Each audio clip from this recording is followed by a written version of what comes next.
আসসালামু আলাইকুম প্রিয় বন্ধুরা। আজকে আমি যাত্রা শুরু করছি আমার গ্রামের বাড়ি কুমিল্লা থেকে। আমার গ্রামের বাড়ি কুমিল্লা জেলার নাঙ্গলকোট থানায় অন্তর্ভুক্ত। এটি কুমিল্লা জেলার দক্ষিণের সর্বশেষ গ্রাম, তারপরেই শুরু হয় নোয়াখালী। বাড়ি থেকে সীতাকুণ্ড মাত্র 90 কিলোমিটার। বাইক নিয়ে যেতে সময় লাগবে আনুমানিক 2 ঘন্টা। আমি আর আমার বড় ভাই ঈদের দ্বিতীয় দিন বাইক নিয়ে বের হয়ে পড়ি সীতাকুণ্ডের উদ্দেশ্যে, যেখানে গেলে একসাথে দেখা মিলে পাহাড়, ঝর্ণা ও সমুদ্রের। যেতে যেতে অপরূপ সৌন্দর্যে আমাদেরকে মুগ্ধ করেছে ফেনী জেলার রাস্তার ধারে সারি সারি সবুজ গাছপালা। এরপর আমরা ফেনীর মহিপাল ফ্লাইওভারের নিচ দিয়ে উঠে পড়ি ঢাকা চট্টগ্রাম মহাসড়কে। ঢাকা চট্টগ্রাম মহাসড়কে ওঠার পর বাইক তার আপন গতিতে ছুটে চলছে। মাঝপথে বাইকের জন্য অকটেন নিয়ে নিলাম। এরপর আমরা চলে আসি মিরসরাই উপজেলার খৈয়াছড়া বাস স্ট্যান্ড। এখান থেকে হাতের বাম দিকে আমরা চলে আসলাম খৈয়াছড়া ঝর্ণার মূল রাস্তায়।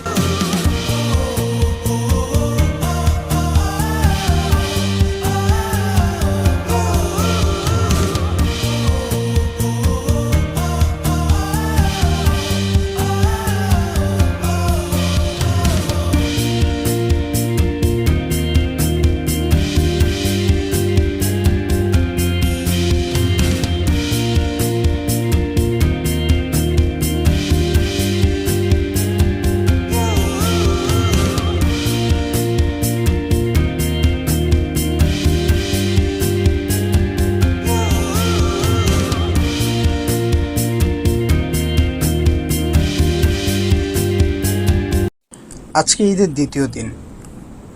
সারি সারি গাড়ি দেখে আপনি হয়তো বুঝতে পারছেন কি পরিমাণ মানুষ এখানে ঘুরতে এসেছে। সামনে গেলে আপনি আরও দেখতে পারবেন মানুষের ভিড় কি পরিমাণ ছিল।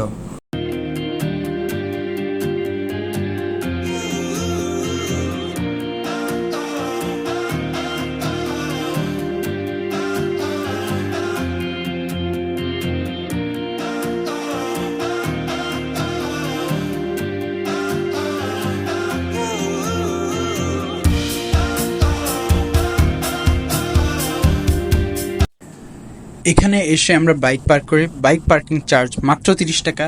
বাইক পার্ক করে আমরা আমাদের জন্য পানি, পাহাড়ে ওঠার জন্য হাতের লাঠি এবং পায়ের অ্যাংলেট নিয়ে আস্তে আস্তে আমরা ঝর্ণার দিকে আগাতে থাকি আর উপভোগ করতে থাকি অপরূপ এই সৃষ্টির।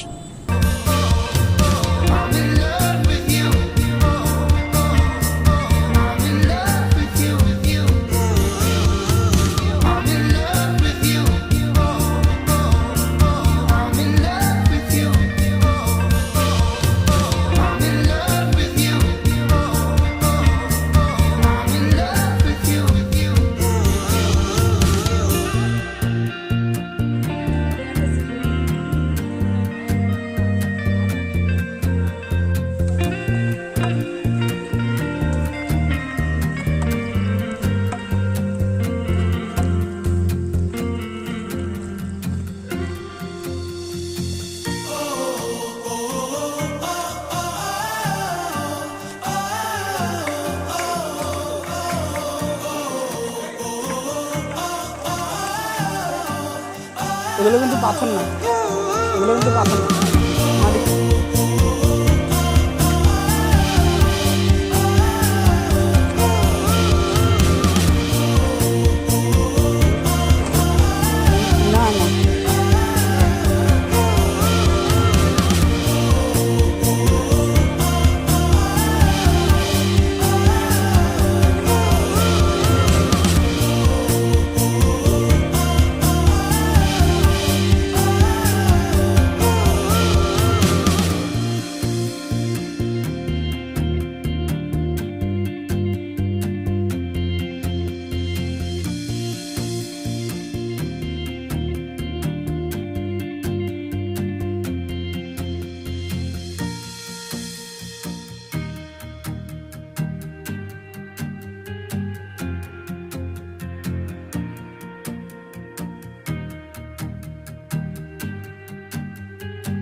চলুন, এইটুকু আসতেই এই অবস্থা আমাদের। 100 ফুট 10 ফুট উঠছেন কিনা সন্দেহ।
এখন সময় আনুমানিক 11:30। এই সময়ে খৈয়াছড়া ঝর্ণার প্রথম যে ধাপ, এইখানে এত মানুষ দেখে আমার চোখ মোটামুটি ছানা ভরা হয়ে গেছে।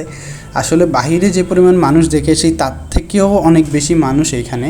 আর এখানে যারা ছিল বেশিরভাগই দেখা যাচ্ছে যে তারা পাহাড় থেকে নেমে এসেছে, নেমে এসে এখানে আরেকবার গোসল করছে, দেন তারা আবার বের হয়ে যাচ্ছে। এখানে এত মানুষ, মজা করেও যদি বলি তাহলে দেখা যাচ্ছে ঝর্ণার যে পানির যে ফ্লোটা তার থেকেও মানুষের পরিমাণ অনেক বেশি ছিল। এই মুহূর্তে খুব ভালো লাগছে এটা দেখি। আমি আর সরাসরি এখানে আর আসি নাই, অ্যাকচুয়ালি এটা খুব ভালো লাগছে আমার কাছে। তবে খুবই খুব কষ্ট সহকারে আসছে, সতর্কতা সহকারে। কষ্টের পরে তো কেষ্ট মেলে আনছি, কষ্ট সার্থক। চলেন উপরে যাই।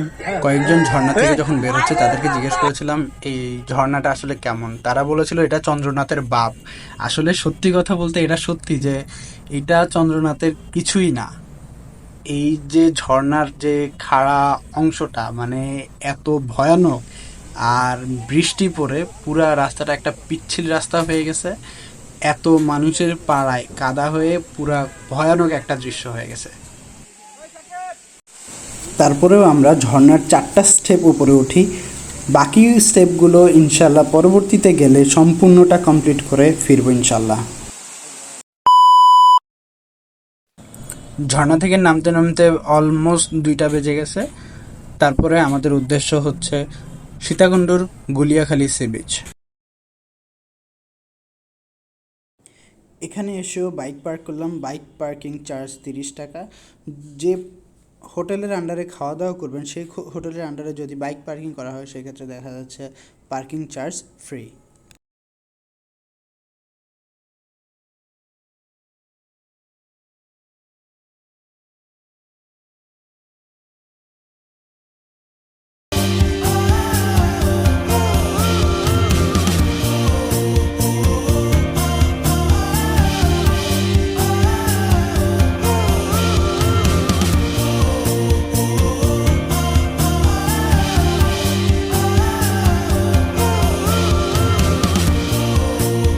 সমুদ্রে এই মুহূর্তে ভাটা চলছে, তাই পানি অনেকটা নিচে চলে গেছে।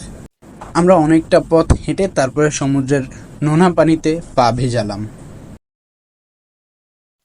কক্সবাজার বিচের মতো সম্পূর্ণ বালু না হয়, এখানে যে কাদাগুলো হয় সেই কাদায় সমুদ্রের পানি অনেকটাই ঘোলা দেখায়।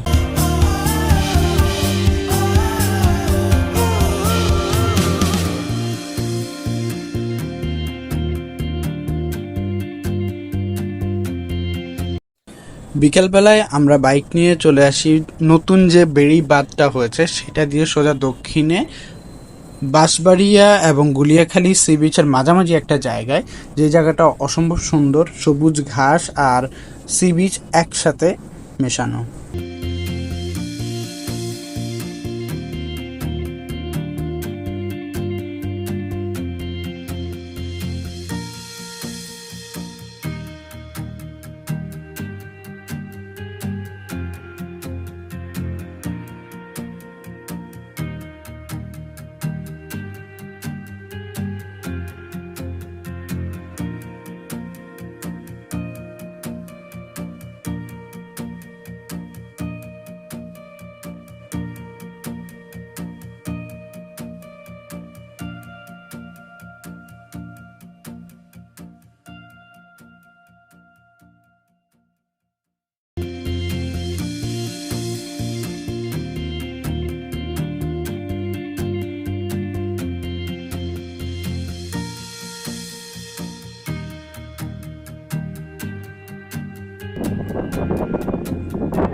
সাগর পাড় থেকে আজকের মতো বিদায় নিচ্ছি। দেখা হবে নতুন কোনো ভিডিওতে, নতুন কোনো জায়গায়, নতুন কোনোভাবে ইনশাল্লাহ। সেই পর্যন্ত সবাই ভালো থাকবেন, সুস্থ থাকবেন। সবার কাছে অনুরোধ রইল এই ছোট্ট চ্যানেলটি সাবস্ক্রাইব করবেন, আর ভিডিও ভালো লাগলে একটা করে লাইক করতে অবশ্যই ভুলবেন না। আসসালামু আলাইকুম।